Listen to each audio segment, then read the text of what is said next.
Welcome to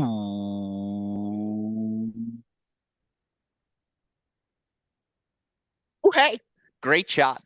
This is the Great Shot Podcast, a Cracked Racquets and Tennis Channel Podcast Network production. My name is Alex Gruskin. On tonight's show, we've got another edition of The Deciding Point, our weekly breakdown of everything that happens across the Division I college tennis world. Of course, here on Tuesday nights on our Cracked Racquets YouTube channel, we break down the past week of Division I women's college tennis action, and boy, was it a juicy one. Over the course of the past 7 days, we had conference tournaments across the country. Number one undefeated teams defeated for the first time. So many storylines for us to get into here on tonight's show. And if we plan on breaking everything down from the Division I women's college tennis world, you know who's going to be joining me on this show to help do exactly that. It's the man who's joined me each and every week throughout the course of this 2023 college tennis season, a man you all know best as the returning champion of returning champions here on our Cracked Racquets shows, a man who founded the No Ad, No Problem blog and podcast, a man whose voice you may recognize from an ACC cross-court cast brought to you. It is our dearest friend, John J. Parsons, joining us once again. Jay, hey, great shot. Welcome back to the show. On a scale of 1 to vindicated, how are you feeling here today? Vindicated? I mean, preseason national champions delivering the goods, my friend, after I had mocked you, dare I say, for backing away from that pick. You stuck to your guns. It paid dividends. Well, that was an NCAA pick, right? We did not get as granular as who will win the ACC tournament conference. Fair. But yeah, that pick is aging well. We will see how it turns out. Look, you know what they say about a broken clock.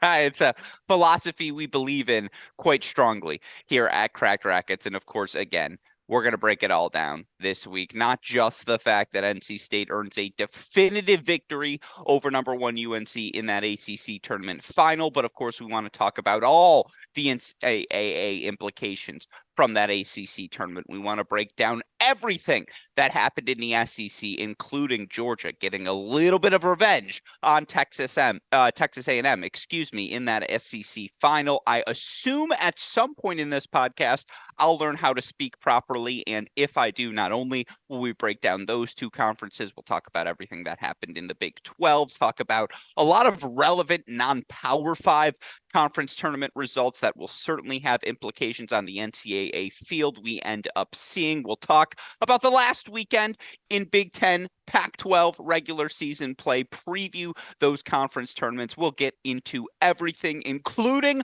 a little bubble watch here on today's show. It's going to be jam-packed. We are certain all of you listeners are going to enjoy it, of course. Before we get into any of our thoughts, though, we got to give a massive shout out to all of you, players, coaches, fans who make doing these shows week in, week out so enjoyable. We've hit the season's home stretch. As such, we know it's our job.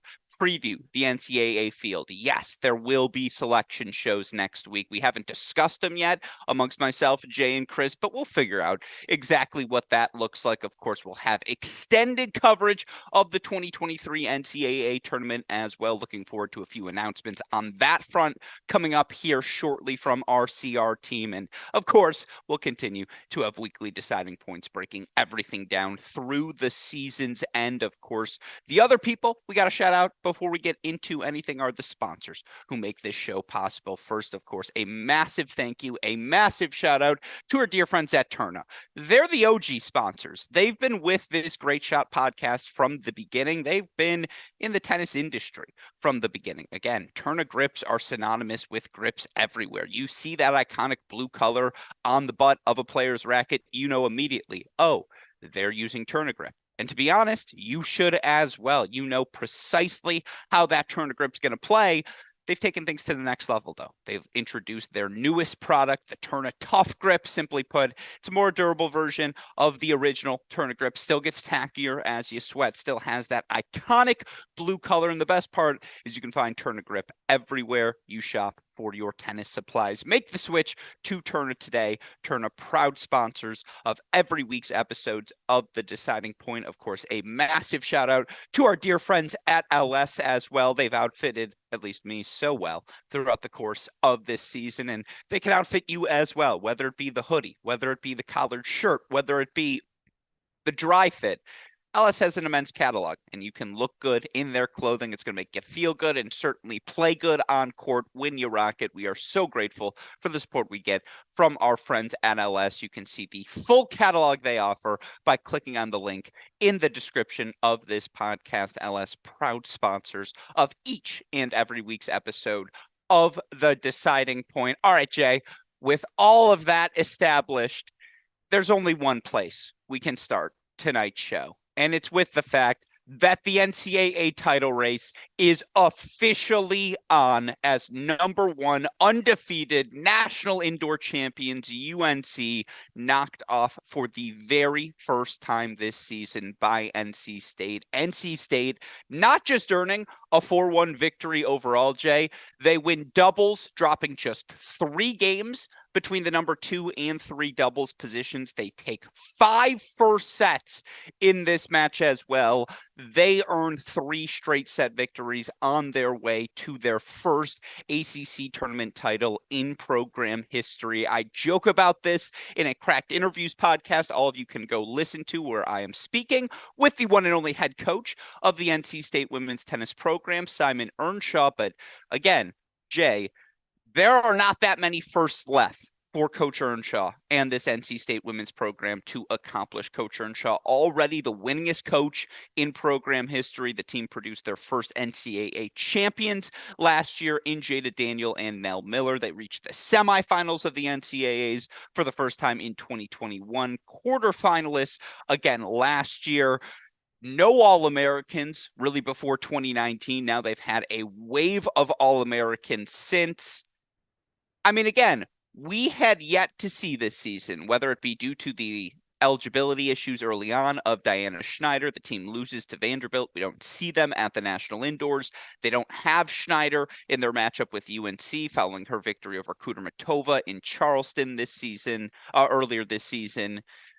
We saw them play really well against Texas. We certainly saw them play really well in victories over Georgia Tech and Florida State earlier in this ACC tournament event. We had not seen NC State throw their fastball. They threw it in this match. Sweet baby Rays, Jay. If you were wondering, is there a team on the North Carolina level this season? You can't look at a result like this and answer that question in any other fashion than absolutely NC State's now on the level. Yeah, and it really sent, a jolt of enthusiasm and excitement into that conversation, right? Because we were hurtling towards a undefeated North Carolina who's run the table in their regular season, in the postseason, and you have that sort of awkward conversation of they seem like it is inevitable that they will win this NCAA title. And then it's just a question of North Carolina versus themselves, which is a far less fun conversation to have than North Carolina against other teams who have risen to the occasion. And this is why we were also disappointed by Diana Schneider's absence in that match in Chapel Hill, because this is the team that you feel like, from a calculus perspective, has the right calculus to beat North Carolina. And we certainly saw that come to fruition on Sunday. And they didn't just beat North Carolina 4-3 and these two teams are feeling, dead even. I mean, they ran away with this match. There was not a single momentum shift in this match where you went, wow, North Carolina is going to take it. I mean, after a few games in doubles, it was all NC State. It was all downhill for them. It was an incredible performance across almost every single, player on their lineup. And now it makes the postseason conversation a lot more interesting. Yeah, and I think I said, 5 first sets. Should have said 4 first sets, because Yarlagata and Brantmeyer take their first sets for UNC. Or no, Dittman takes that first set, right? She takes 7-6 in the tiebreak. Yeah, yes. Okay, I'm not crazy. I don't know why I was like, I know it's 5 first sets. And I do have to give a shout out. Earlier today, The NC State stats were not updated for the season. Simon Earnshaw calls it out on the podcast. They are updated like 6 hours later. So shout out to the NC State team. They are on top of their business. Look, we talk about the system. We talk about the pronounced success NC State has had in doubles over the past few seasons. This has been a year where they have played 11 different combinations, whether it be due to absences because of dates, due to absences because of injury, due to absences because I'm going and beating the number 11 player in the world this week. And respectfully, I'm going to do that instead of play college tennis. A legitimate excuse, I think, if there ever was one.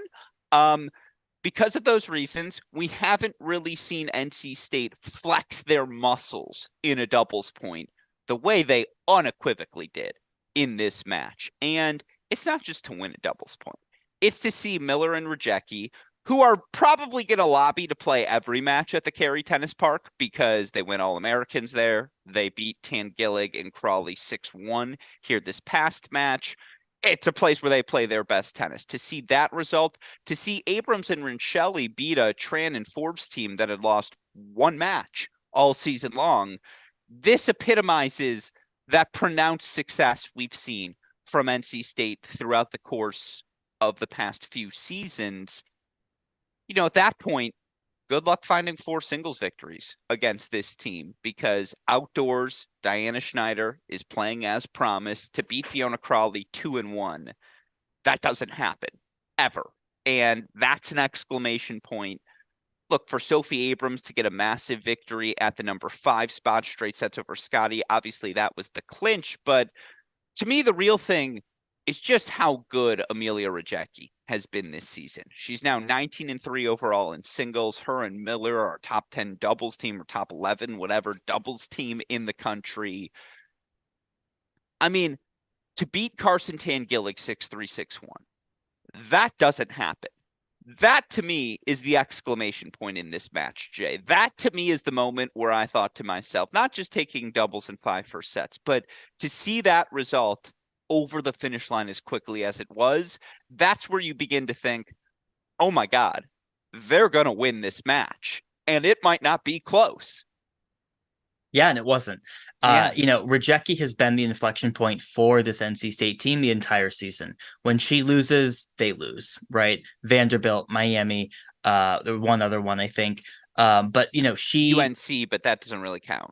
Well, Because yeah, she had won that 7-0, first set. yeah. And it was, but yes, Yeah. carry on. Her upside is incredibly high, right? And you started to see her tap into that potential this past fall. You started to see the fall that she had. I don't mean to interrupt you, but when you say her upside is extraordinarily high, we don't do this frequently enough. I want to nerd out for a little bit. She hits the hell out of the ball. Let's be clear. When we say upside is high, let's nerd out and talk tennis. Aggression is not the issue. Weapons is not a problem. And the movement is now to a point where she can assert herself in every match, regardless of opponent. Case in point, she takes the first set over Brantmeyer 7-6. It's the epitomization of us now seeing that upside we talked about. It's just, sorry, Joe, we don't get into the specifics of the tennis because we have so much tennis to discuss. But in this instance, I think it's important to say you're absolutely right. That firepower was always evident. It just all clicks now. Yeah, and when it's all clicking, she'll take the racket out of your hand, particularly at 3 singles, right? Maybe it's different if she's playing a Fiona Crawley, who just from a defense perspective and being able to absorb that power, but that is different, right? Even against a Carson Tangillig, who's an incredible athlete, right? I mean, she'll take the racket out of your hand and she will hit winners from the baseline in a way that you don't see at anywhere else other than maybe Diana Schneider at number 1. Sure. So when that's clicking, she is a top 15 level player in college tennis, and I believe that pretty strongly. So it was a great victory for her. But so was Sophie Abrams, right? Over Elizabeth Scotty. I thought that she played incredible tennis. I think Sophie Abrams started the season incredibly hot, cooled down a little bit, and ultimately is finishing really strong here. I thought she played lights out tennis towards the end of that second set. And I'm sure she was nervous, but it didn't show at all. I mean, she was still hitting winners late in that second set to get the clinch. Yeah, and again, now that I know I'm 100% correct in my initial assumption, Dittman taking a 7-6 set over Yarlagadda is so impressive. And Abrams and Dittman have been really good at the 5 and 6 spot there. This team, or excuse me, Abrams 14-7 overall. Dittman so far this season 17-6. Yeah, this team's extraordinarily deep. Back in January when she's playing Sakkari 3 sets, you thought to yourself, Schneider's going to be a lock. And when you're getting 2-1 wins over someone like Fiona Crawley, that sort of promise is now being capitalized upon. This team is extra. Again, Alana Smith takes a rare straight set loss to Brantmeyer. That has not happened all season long. And this team, even in an Alana Smith loss, still manages to get over the finish line. I think for a lot of the season, we projected this team could be that good. Talking to head coach Simon Earnshaw, they certainly believed they had the talent to be this good on campus. Now you see that actualized. Now you get that definitive victory. You are the team that has beaten North Carolina this season. It automatically elevates you into the inner circle, into the conversation. And yes, we had them there before, but now you have the data point to explain why they to be there moving forward. And look, the race to who's going to be the 2 and 3 seed, who's going to be that semifinal or quarterfinal opponent for North Carolina, that's maybe the most interesting subplot of the NCAA tournament draw. But this is a massive moment for this North Carolina State team, no doubt about it. And I mean, I'll offer you, I suppose, the final word on this. It's a hell of a win. It's a program-defining win, right? Yeah. It's their first win over North Carolina since 1999. It's the first ACC tournament title.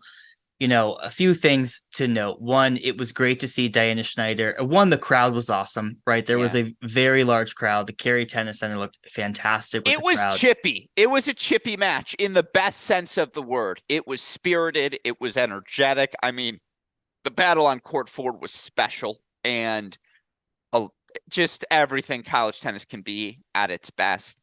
But yes, sorry, I didn't mean to interrupt you. You were seeing comments. People are agreeing with you in the chat right now, Jay. A very spirited crowd in Cary. And Cary made the case for hosting NCAAs someday over the course of the past weekend.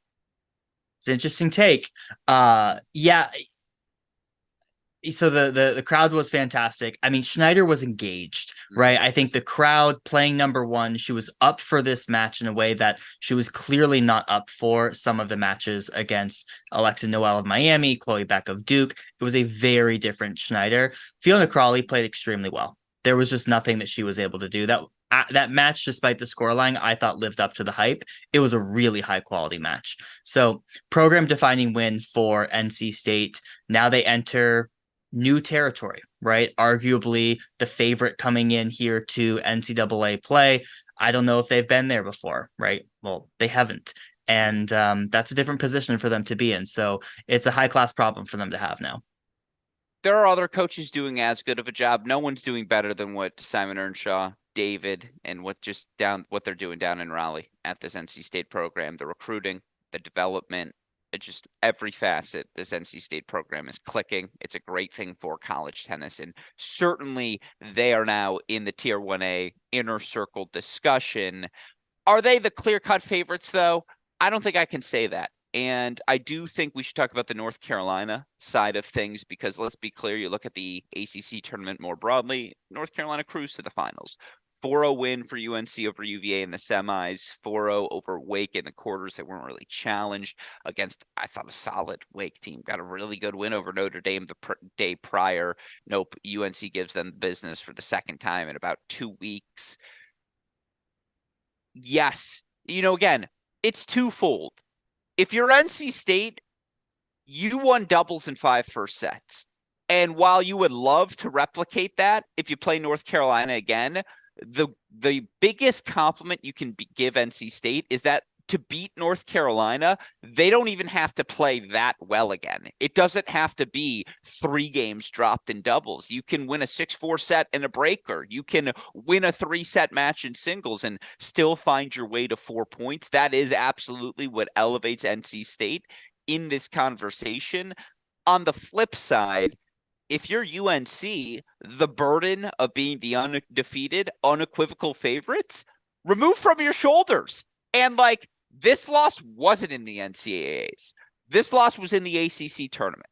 And while it will certainly sting, you now have 2 weeks of no matches and then 2 weeks of still high intensity, but matches they will be comfortable favorites to win, to reevaluate yourself and kind of say, let's get rocking and rolling. Like, there is a team as good as us. We need to get our edge back. Again, dare I say, Jay, this loss, maybe I'm glass half full here, a little bit of a blessing for the Tar Heels, right? To happen in April and not May. Yeah, I mean, this could be the best thing to ever happen to North Carolina, right? Because running through the ACC tournament, maybe it was a Schneiderless, ACC tournament. They run through it, they show up to NCAAs, and this happens to them, Yeah. right? And that would be, worst case scenario. Having this happen in April where you don't win your, I don't know, 10th, 11th, 15th ACC title, like that's not the worst thing in the world. On the flip side, we have not seen this North Carolina team react well to losing. Last season, it felt like the wheels came off towards the end of the season. They lost to Duke, they lost to Virginia, and then they lost in another NCAA semifinal, their third straight. So we'll have to see. I mean, that's the open question, right? How do they react to this? How does North Carolina come back from this loss? But I think the difference in this instance is that Duke loss was really close. That Virginia loss was really close. And I think those losses can be dispiriting in a way that, I mean, they got smacked in the face. And like, Yeah. that's just a wake-up call. You just got your head dunked in cold water. Oh my God. I just think it's the context of this loss being so different. It's not demoralizing. It's all right, guys, like, we are going to have to play our best. And I do think that's a positive in the sense of, I don't know if it's like a pressure relief, but it's like, there's a team clearly as good as us. So now they get to chase a little bit more than being chased. And I just think that's easier. I mean, that's the same thing that happened last season. That Duke loss was 5-2. It was much closer than this NC State loss. The Virginia loss was close. But if you're saying that the takeaway is there are teams as good as us, there were a lot of teams as good as them last year. And coming into this, but that's why I didn't feel like they were an unequivocal favorite going into NCAAs last year, because there were so many teams on the level, and the end of last year kind of exposed that fact. I think it's different this year in the context that it's just kind of NC State, but again, it's like, but this NC State team, they might be better than us, and now we get to chase that. It's just, I think the context of the two scenarios are a little different. mm-hmm. I mean, I think it's a distinction without a difference. I think ultimately this happens to North Carolina almost every year, right? Where they look unbeatable for the majority of the season, and then there are teams that catch up to them and beat them in the NCAA tournament. The benefit of this is that it happened earlier, right? Now, that has happened again. It happened last season where they went undefeated until they lost to Duke. I'm just saying it can cut either way, and we don't know how it will cut. The only proof that we've seen is that it will not end well. Yeah, it's something about the way they lost this match. I've never seen a Carolina team lose doubles in 5 first sets. And I just am excited to see how this group will respond, because I do think this group will respond. And again, the most interesting subplot is seeing where these two teams end up ultimately landing, of course, in the NCAA tournament draw. But man, credit to NC State. They put together a heck of a performance. It was a heck of a Sunday match, 4-1 wins, first ACC tournament title for Coach Earnshaw and the Wolfpack, and well-deserved, again, given their rise really since that 2018-2019 season, really since Coach Earnshaw arrived on campus. That said, let's move to the rest of the ACC results we saw at the event. I mentioned some of them earlier. NC State comfortable wins over Georgia Tech, Florida State in shutout fashion, sort of epitomizing them clicking on all cylinders. They dropped 1 point on their way to the ACC tournament title, Jay. That's nuts. The other two notable results. Wait, who dropped a point? Just NC State, just 1 point to UNC. That Reese Brantmeyer win over God. Alana Smith. Yeah. That's the only point they dropped all tournament long. But they got an extra point because they got 5-0 over Georgia Tech. So, it evens out. Well, some scholars are arguing, Jay. I would say 3 results notable from the rest of this ACC tournament quickly that I'm curious your thoughts on. Georgia Tech 4-3 over Duke, albeit a backless Duke who is off making the quarterfinals at the 100K in Charleston. Hell of a week for Chloe Beck, considering she hadn't played a pro event in 6 years. You had Virginia's 4-3 win over Miami. Annabelle Shu elevating herself to the number 3 single spot by the end of the week. That felt relevant. And then the last one, Boston College was right there in the NCAA tournament hunt. Dropped a really tough doubles point, really tough match at Notre Dame in the final weekend of the ACC regular season to drop a heartbreaker to Louisville 4-3 to kind of end their NCAA tournament hopes. Those are the three that stood out to me. Thoughts on everything you see on our board? Yeah, I mean, I think those are the three you circle. I don't put too much stock in the Georgia Tech win over Duke, given that they were absent Chloe Beck, which was, tough predicament for all involved, I'm sure. The UVA win, I think, shows you with Annabelle Shu back in the lineup, who's been out for the majority of the season, that they are, that good in that kind of 12-ish range. And Miami may be cooling off a little bit, I think, down the home stretch. Maybe not the Miami that we saw beat this NC State team earlier in the season. So, but I think both Georgia Tech and Miami are teams to watch in the postseason in the NCAA tournament. Miami sweeps the top three against Virginia. Virginia takes 4, 5, and 6. All those matches were straight sets. I mean, again, I think both those teams are going to play 4-3 matches in the round of 16. I do think Virginia's a little more I don't know, man. Like, they're both very equal teams in my mind. It makes sense that this was a 4-3 decision that came down to who won the doubles point. And let's be clear, the grind between Shu and Bach Collins at 4, yes, it was straight sets. It took plenty of time. It provided 4-3 drama. Who's more likely to make Orlando in your mind? Uh, Because in some sense, here's what and I apologize. I ask a question, but I would say Virginia, just because I think I feel a little bit better about their doubles point. But like, I don't know. They're pretty equal teams.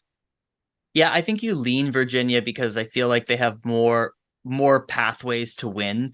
I think that previewing this Virginia team coming into the season, their calling card would have been their depth. And now that they have Shu back in the lineup, that depth looks very strong.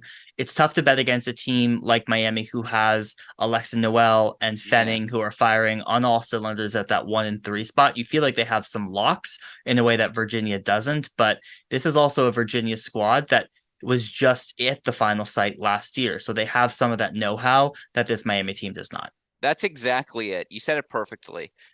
Miami walks onto the court with the best player in Noel. They also walk in with probably the biggest lock in Noel. And they're going to take one of 2 through 4 as well. Bach Collins and Fenning and Achong are winning. They're winning one of those matches.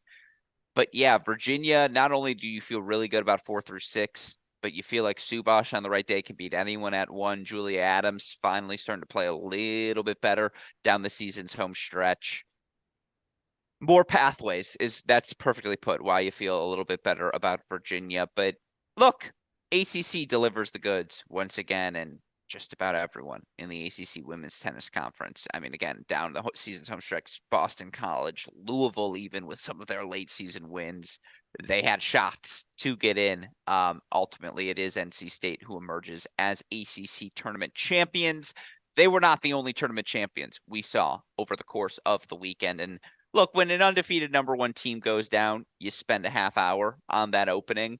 But certainly we got to talk about the SEC tournament as well. And we got to talk about Georgia, who gets a 4-2 win over A&M. Now, of course, A&M knocked off the Bulldogs in the regular season. That match happening in College Station. Now, both of these matches, it's worth noting, were played without Carson Brandstein, the All-American, out with injury for the season for Texas A&M. You look at the biggest difference, obviously, this time.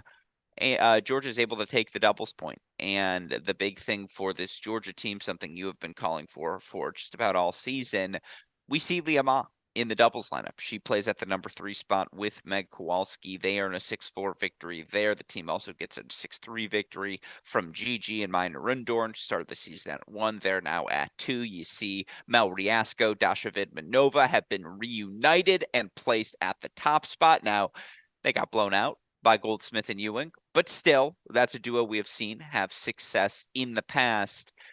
Look, you take a 1-0 lead, it's really hard to beat any of these teams in more than 3 singles matches. And you look for Georgia, really important straight set win for Riasco over the talented freshman Kupris. They get a straight set win from Gigi over Morales, which, given the injury to Brandstein, if you're going to beat Texas A&M, you probably have to get a win at that number 6 spot. You had really good tennis everywhere else. Again, this one came down to a couple of third sets, and in the end, it's Meg Kowalski, exactly the player, given the experience she has, Georgia would want in this situation. 6-2 in the third over the big hitting freshman, Daria Smetnikov. What does this win tell you more about, Georgia or Texas A&M, Jay? Honestly, neither. I feel pretty much the same. I mean, these two played so close in Yeah. College Station. It came down to third set tiebreaks in a few matches, doubles point. So, I mean, I think these two teams are fairly evenly matched.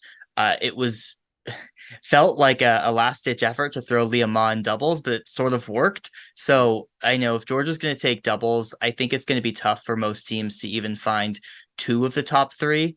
Feel like Georgia feels really good there. Kowalski down in the bottom of that lineup. So maybe you start to feel like Georgia's on the better trajectory moving down the home stretch. So maybe you say you feel a little bit better about them. It tells you more about them. But we'll have to see. I mean, both these teams are pretty evenly matched. Lapata, Kowalski, Gigi, 4-5-6, no hurdle for this Georgia team, still feels relevant. And yet again, they win the doubles point. They get 3 singles victories.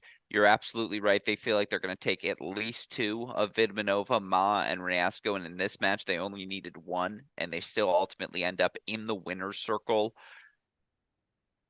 What this tells me about Texas A&M, and I say this with all due respect, they moved from tier 1A to 1B. It's just, you lose someone the quality of Brandstein. Well, And were they in your tier 1A with North they Carolina? they were teetering. And it's just, look, they got through the SEC regular season undefeated. You got to Mhm. give them credit for that. That said, of course, we had talked both on and off mic.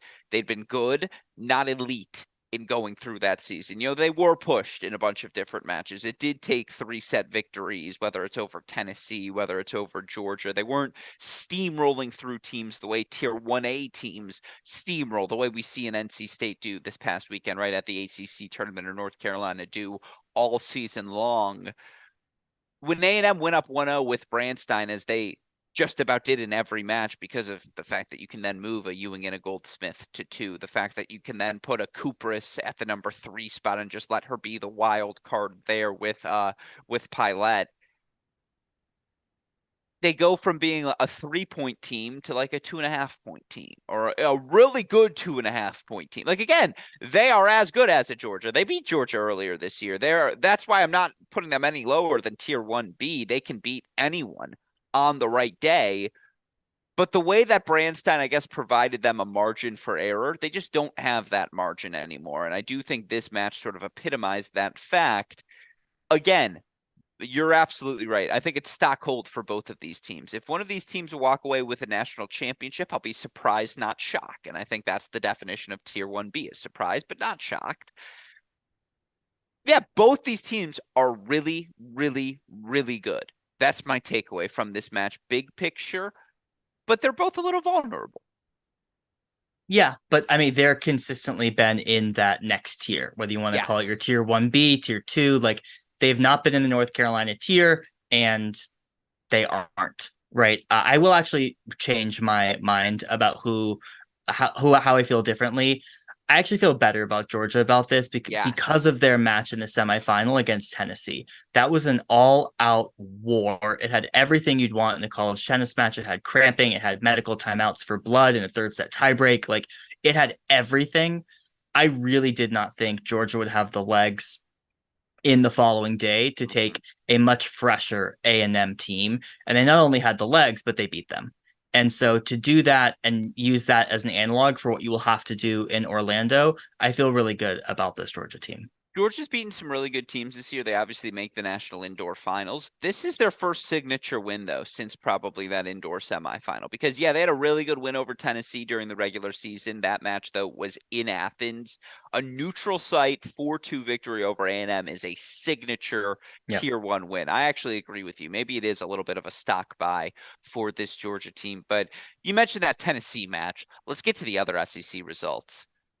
You could see it on the faces of the Tennessee coaching staff. You could see it on the faces of this Tennessee team. They were so close in their 4-2 loss to Georgia. Tennessee taking the doubles point. They get a really good win from Adeshina at the number 6 spot. They force third sets at 3 and 4. Again, this was a really good match. 10-8 La Plata in the third set breaker over Molinaro. You look for Tennessee right now in the projected rankings. I think they're, or right now, excuse me, in the ITA rankings. I think they're currently sitting at 15. I really hope they don't drop out because this team is so clearly top 16 good. And I don't know if they're top 8 good, but like you said it for Virginia, they're like a perfect 12 or like a perfect 13. And this team they should be hosting the first 2 rounds of NCAA tournament play. Yeah, I mean, I think they will. I don't think they Yeah. will drop out, but I actually think they're probably a tad underranked at 15. They are going to be a nightmare match for potentially Texas A&M as the 2 Yeah, seed. and I'm sure conference wise, they're like Michigan. Do you want to beat Ohio State and just jump us? Because we want no part of Tennessee. Like we've seen that match. We've been there. Yeah. But that's where the home court advantage really plays a factor, right? You see how much closer these matches are on neutral sites or where different results happen. But yeah, Tennessee would, I'm sure, much rather go to Michigan, right? Yeah, And take on Michigan in the round of 16 than they would have to play another match against A&M. it's going to be fascinating though to see also who would go to Tennessee as like a 17 or an 18 or a 19th ranked team in the country. Like, what if it's UCLA that's Yeah. sent for some reason to Tennessee? God, would that match be fascinating? And should it rain, as sometimes it does in May, and that goes indoors for Tennessee, just if they get you in doubles, good luck finding 4 singles victories against them in Knoxville. Yeah, they're a fascinating team because they do have that depth. We've talked about it all season long, and it's epitomized here. You have a couple of third set matches at 3 and 4, deciding things 10-8 in the third set. Tennessee's on the level. They know it. It's going to be fascinating to see this team get another shot at a big dog at some point in the NCAA tournament, as I really do think that they will. But looking at the rest of this NCAA, these SEC tournament results, I think 3 stand out. One, and they're all at the bottom there if you're watching our show here live. Ole Miss over Auburn 4-3. We've said it all year long. To both positives for us fans from an enjoyment standpoint, perhaps a negative for Caroline Lilly's long-term health. Auburn plays 4-3 matches. That's what they do. They were on the wrong end of this one. As such, they're 19th in the rankings. They're not going to be a top 16 seed. Now, they are maybe the most dangerous non-top 16 seed just lingering out there, given how calloused this group is. But credit to Ole Miss. It's a massive victory. Tough loss for Auburn in the top 16 hunt. Kentucky 4-3 over South Carolina made things very interesting from an NCAA tournament perspective from the bubble. Certainly Kentucky was lingering there for the moment following their victory, although Kentucky currently sitting at number 52 in the rankings. Looks like they're going to sit a little short. I believe we got news today that they're actually going to make a head coaching switch this offseason as well. 4th SEC job to open here in the offseason, just worth noting. That one felt relevant. And then LSU fighting for their NCAA tournament lives. 4-3 over Arkansas. LSU now 43 in the rankings. Arkansas 44. Jay, your thoughts on everything?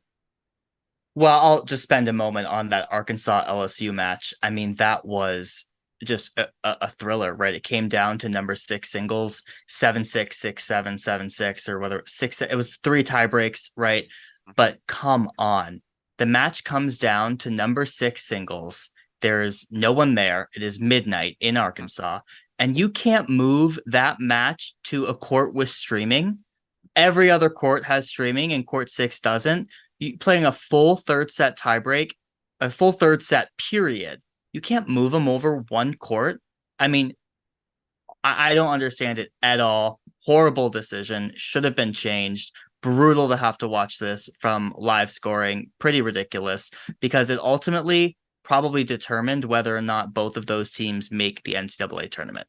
And Yeah. so to have an SEC quarterfinal, a berth to the NCAA on the line, and not just to make a decision to, hey, let's move over a court, silly. 47 LSU at the time, 43 Arkansas. I love that there's a match note on the box score that says match went into next day at 12:20 a.m. on Friday. Yeah, Did it if no one Vishwazi beats saw it? Harvey. Yeah, 6-7, 7-6, 7-6, 10-8 second set breaker, 11-9 third set breaker. It's the best match no one got to see. Mhm. And look, for this LSU program, first year with head coach Taylor Folkman, massive moment for this group. Huge win for Komar over Gomez Alonso, 6-2 in the third. Those have been two of the sneaky best players in the SEC this season. Yeah, this was a crazy match, especially LSU dropped the doubles point in this Arkansas match. And again, Vishwazi, the freshman, to come through in that moment against a Casey Harvey, who has seen a ton of stuff throughout the course of her career. And I know she hasn't played as many matches as most seniors have to this point, but still, that's a hell of a win for the freshman Vishwazi. Absolutely notable. I mean, there were what, 4 3-set matches in that Auburn Ole Miss battle as well, and I think Ole Miss ultimately what takes the last two. I want to say it was 7-5 in the third to clinch there, and yeah, just for Kentucky, they get what the clinching win. I want to say 7-6 in the third from Edis at the number 3 spot, and so really good tennis across the board at this SEC conference tournament. Ultimately, Georgia, another SEC tournament victory for the Bulldogs. Let's move now to the Big 12 conference tournament. And, most notably, of course, coming from this one, how fun were the semifinals and finals? As expected, Texas, Iowa State, Oklahoma State. A lot of parity between those 4 schools throughout the course of the regular season. That parity delivered. 2-4-3 semifinals. Texas over Oklahoma State. Oklahoma over Iowa State sets up a rematch of last year's NCAA tournament final. Texas versus Oklahoma. And this time it was Texas who earned the victory 4-2 over Oklahoma to earn the Big 12 tournament championship for Texas. It's their 3rd consecutive Big 12 tournament title. This is a group that, of course, features multiple new pieces to the lineup this season, whether it be the freshmen, Kieran and Rivkin, whether it be a transfer like Patch Kaleva, whether it be a transfer like Zane in the doubles lineup. Again, working in a bunch of new faces. As always, it feels like Coach Joffe's team has slowly but surely progressed throughout the course of this year. And a testament to that fact, they dropped doubles in 4 first sets against Oklahoma. They ultimately come back to earn this 4-2 victory in the Big 12 tournament final. Right now, they're sitting at 9 in the rankings. I don't think they're going to be a top 8 seed. There's just no pathway for them to it at this point. I don't know. 2-time defending NCAA champs. How dangerous is Texas, Jay? Not very. Uh, I don't think they're that dangerous. I think Coach Joffe alluded to a lot of similar issues that they had last year, where tough starts the season, and they've lost Marley Zane from this roster, who was a huge contribution in doubles. So doubles does not look good right now. Look, this is a Big 12 conference that is not at the same level as it was last year, where you had 2 top teams in the country in Texas and Oklahoma. I don't know. I don't see it for Texas this year. I think they will go on the road in that round of 16 match, and potentially, given whoever is the 8 seed, maybe they have a chance to make the final site, but it's certainly nowhere near the vibes we got from the Big 12 tournament last year, where Texas steamrolled through that tournament and firmly announced themselves as a contender going into Orlando. Not the same vibes this year.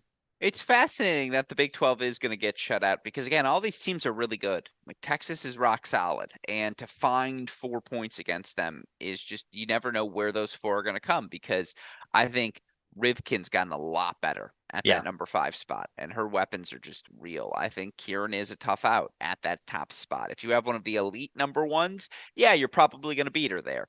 but you need to have one of those elite number ones. And then again, on the right day, Shivatapan's going to look elite. Rapalu's going to grind. We know what Zainalova is capable of, and she's continued to play at a really high level this season, despite having a tough weekend here at Big 12s. But it's just, again, in the past, you'd be like, all right, doubles is 1, Stearns is 2, Zainalova is 3, and now all we got to do is find one more. And they don't have that clear-cut pathway the way they have in years past. Or, again, 2021, it's Shivatapan's 1, and, we're going to win 6 as well. We're going to get one of Tarati and Stearns. It's just not that clear-cut for the Longhorns this season.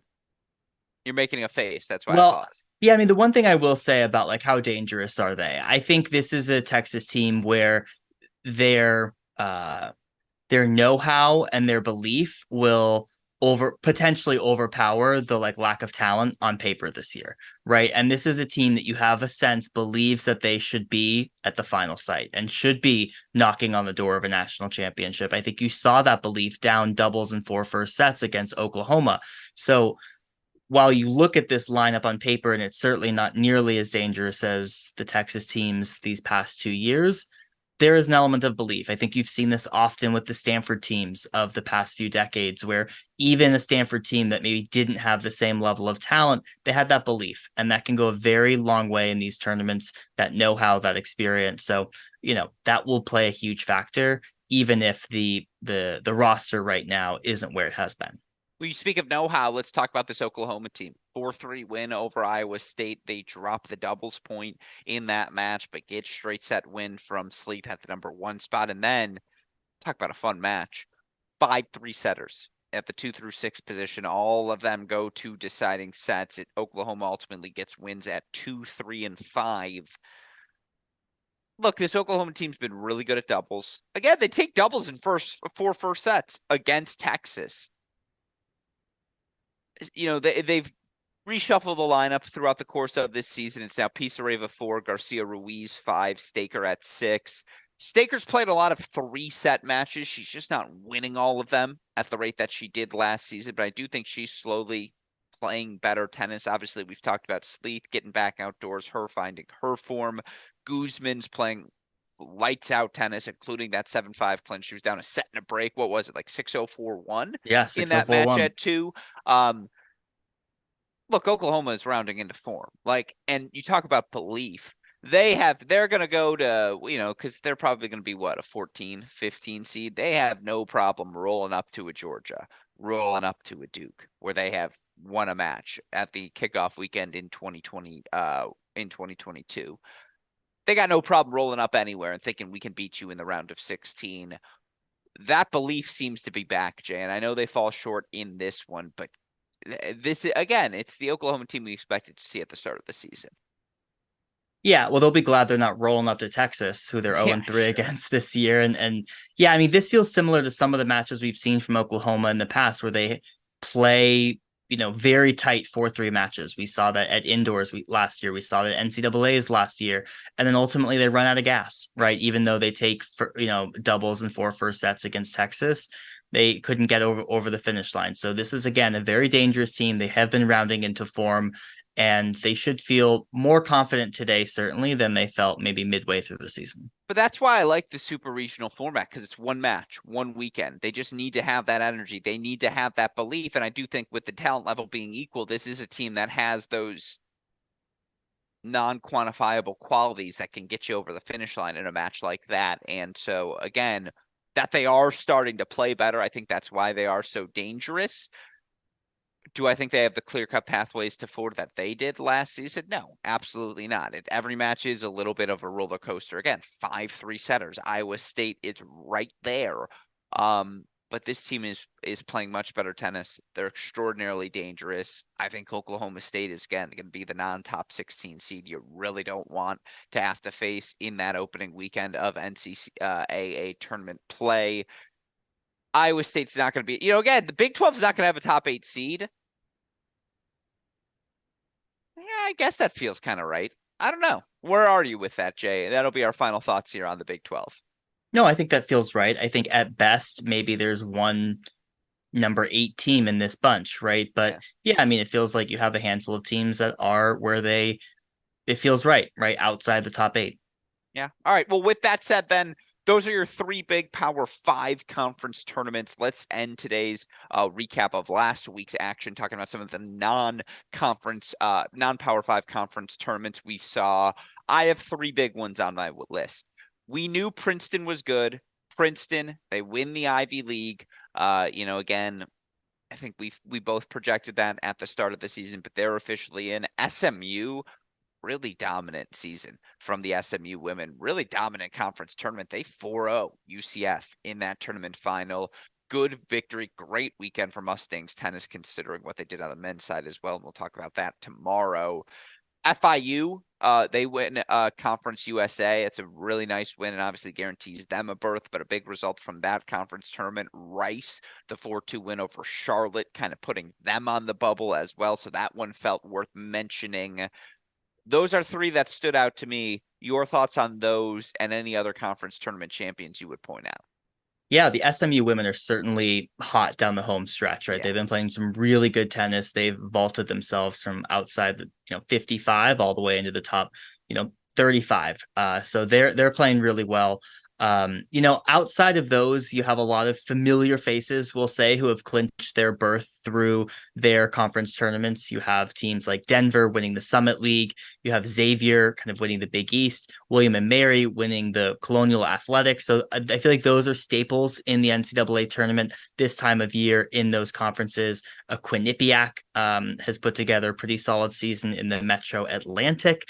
So overall, you have a lot of those teams that are who wouldn't get into the NCAA tournament on ranking, but solidifying their berth by winning their conferences. And I feel like generally it was more familiar faces in terms of what we're used to seeing for those qualifiers. That's what I was going to ask. Do we have any notable upsets? Any teams that I don't want to say steal a spot, but that will there by virtue of them winning? Again, the NCAA cutoff perhaps a spot lower because there was a higher ranked team in their conference who you expected to win the conference, probably get in on their ranking. Will now have to get on that ranking based off of losing at their conference event. Yeah, I mean, I think a lot of where that could have happened was in the Conference USA tournament where FIU ended up winning out. I mean, Charlotte, we'll talk about them on the bubble, right? Had they made the finals, they would have secured their spot on ranking, which would have made it tougher for other teams to get in. But I don't think there were a ton of bubble steals this past week. No, I agree with you. I do think there were some relevant regular season results that will factor into our bubble conversation here. And, let's talk about those results now. Obviously, last weekend of conference play in the Big Ten, in the Pac-12, Illinois is going to get in, but they offered some victories for some teams in need of points in this final weekend that just makes the Big Ten conference tournament that much more interesting. And I'm going to go to the women's event on Friday for quarterfinal Friday because I think that's a fascinating day of tennis. You look at the results again, Iowa 4-1 over Illinois, Nebraska, really fun 4-3 victory. Both of those matches in Champaign. Now, I think this Illinois team's an outdoor team. They like to grind. These matches were inside, but again, 2 wins for 2 teams on the bubble in Iowa, Nebraska that needed them to keep their season alive. I'll say this. If Northwestern gets to the semifinals, I'm not sure what their seed is in the Big Ten. If they're like the 7 or 8, obviously that gets a little harder. But if they make the semifinals of the Big Ten tournament, that shouldn't shock anyone. They played really good ball this weekend. 4-0 over Nebraska, 4-0 over Iowa. I think this is the team we expected to see all season long. Yes, they're number 60. Yes, they're under 500. I'm just saying, keep your eye on Northwestern at the Big Ten tournament. Maryland gets a win over Penn State. Wisconsin, a couple of good wins to kind of end the thoughts of NCAA tournament bids for Purdue and Indiana. Jay, your thoughts on the final weekend of Big Ten play? Well, I thought we were kind of going to coronate Illinois for their incredible season this year, the number 3 seed in the Big Ten tournament. They still were able to hang on to that, but I was surprised to see them go 0-2 against both Iowa and Nebraska. We'll talk about this Iowa team when we talk about the bubble, but that win really, really helped. So Illinois, 45 in the rankings now. Yeah, and I'll just say it now. So they play Indiana in the first round of the Big Ten tournament. Then they will get a rematch with Illinois. That is a win and in match for Iowa. So they just did it this past weekend, 4-1. They win and they're in. Would that be the quarterfinals on Friday? Mm-hmm. So Michigan plays at 9 a.m., which is what will get me there from the start of the day. I think the Michigan men play at like 1:30, and I was thinking about dividing my day accordingly between the two sites, Bloomington, West Lafayette, because they're not that far. But 6 p.m. Iowa, if they beat Indiana, Iowa, Illinois would be 6 p.m. in the quarterfinals. I'll tell you what, Can after head losing back Danny over. Leitner, losing Ellesse Noel, if this team can go make the NCAA tournament this year, what a story that would be. And missing the tournament last year, which was a heartbreaking loss for them, right? They lost Alexa Noel for the season, which was really difficult for that team. Yeah, no, absolutely. So that's something to watch this week. We're getting obviously I'm fine getting ahead of ourselves. We're near the ending of the show anyways, Jay. Pac-12. Stanford 6-1 over Cal. USC, UCLA, barn burner, 4-3 Bruins, Hans Klitsching 6-4 in the third over Snowhahn.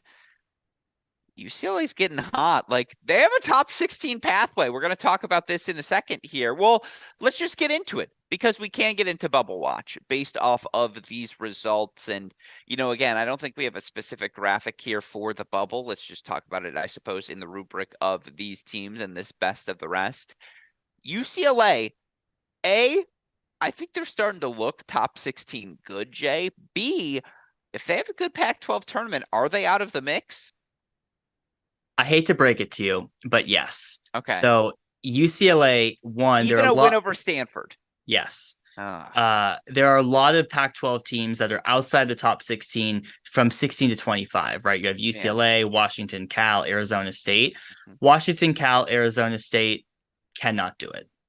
UCLA, even if they do it, is 17. Ah, And the problem is that Florida is pretty firmly in that 16 spot. Now, I haven't run, you could look at on college tennis ranks to see maybe UCLA finds themselves in a head-to-head win over Florida with some of the other factors they consider, like top 50 opponents. But they would have to win the Pac-12 tournament, and they have a tough road, right? They play Washington round one, they play Stanford round in the semifinals, and then likely the winner of Cal or Arizona State in the final. it would be a hell of a run. And again, this team is as hot as any team in the country right now as we approach this NCAA tournament. Let's talk more broadly about the bubble. Let's just go through the sections here quickly before we get into our rankings the week ahead to end this show. Top 8 seeds. Michigan, again, are they good or not? Michigan, regardless of what happens at the Big Ten tournament, they're going to be top 8, correct? Yes, correct. Stanford. I mean, so Stanford would have to lose in their opening match against a UCLA or Washington, and Pepperdine would have to win out. The big wild card here is Ohio State, because Ohio State is currently behind Stanford and Pepperdine right now, but can jump a lot of teams if they win the Big Ten tournament. So if that were to happen, and Ohio State jumps Stanford and Pepperdine jumps Stanford, if Stanford takes a loss, then they'd be out. They'd be 9. Pepperdine averting disaster, 4-3 win over San Diego. Yeah. Is there any jeopardy? Is Duke in jeopardy at all of falling out, or are they good? Like if Ohio State wins the Big Tens, Stanford wins the Pac-12, does that box someone out? Who gets boxed out then? Pepperdine? Well, it would come down to Duke and Pepperdine, right? Now Duke is in the favored position right now. Duke also has the head-to-head win over Stanford, so even if Duke fell to 9, but Stanford was 8, they likely probably have more top 50 wins, I'm sure, being in the ACC. So I think Duke is sitting pretty, but no, they don't want to be in the number 8 spot, playing UNC. Yeah. All right. Well, then let's get to the top 16 bubble. Oklahoma, they played their way in, right? They'll be hosting the first 2. Yeah, they're pretty locked there at 13. I don't see them moving. Credit to the Sooners, averting disaster after the slow start to their year. Tennessee locked in. Yeah. Miami. Yeah. And then Florida. Is Florida locked into that 16? It's pretty set. So it's basically Florida versus UCLA is really the top 16 that we're talking about. And you start to like UCLA, like UCLA wins out, right? Right now that puts them, it looks maybe a few hairs above Florida, but I don't know about the head to head. And you do think though, I mean, there are two ways to move up right now, right? You continue to have matches on your schedule and you win those matches, or the teams that you're beating still have matches on their schedule and they're moving up. The benefit of a UCLA is that, they still got the conference tournament. So not only can they move up, but teams that they've beaten can also move up, right? Whoever wins, the USC Cal match is going to move up. Same thing with Arizona State. So UCLA has a path. It's very narrow, though. I like the idea of there being a college tennis fan somewhere who just woke up from a coma and he heard this conversation. He's like, UCLA and Florida are battling for 16?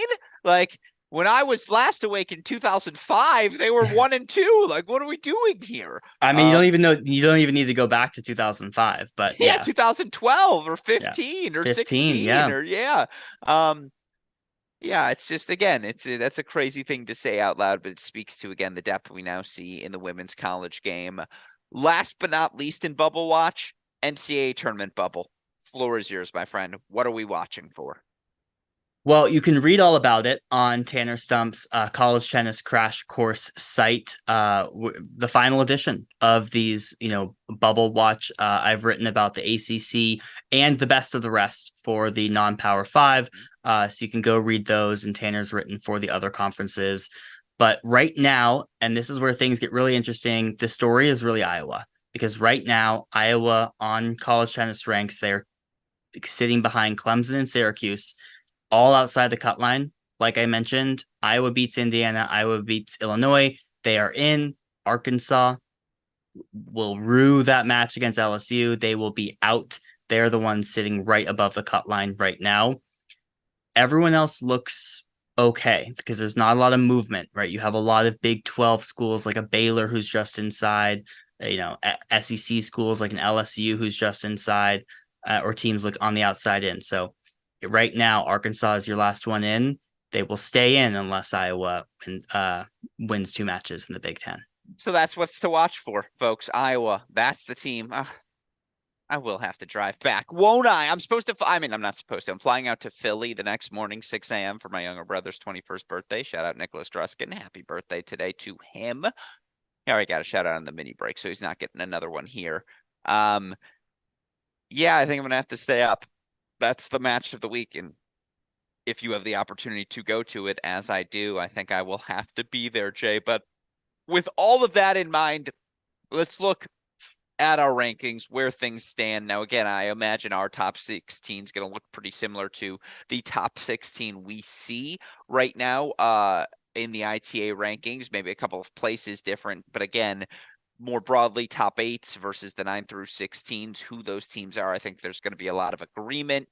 The big move, of course, North Carolina stays at 1 for us, NC State up to number 2. You then have Georgia 3, A&M 4, Duke 5, Pepperdine 6, Stanford 7, Michigan 8. Jay, let's start there. Again, those are my top 8 teams as well. That feels like the definitive top 8. I agree. Those are my top 8 as well. Yeah. Texas 9, Tennessee 10, Oklahoma 11, Virginia 12, Iowa State 13, Ohio State 14, Miami 15, Florida 16.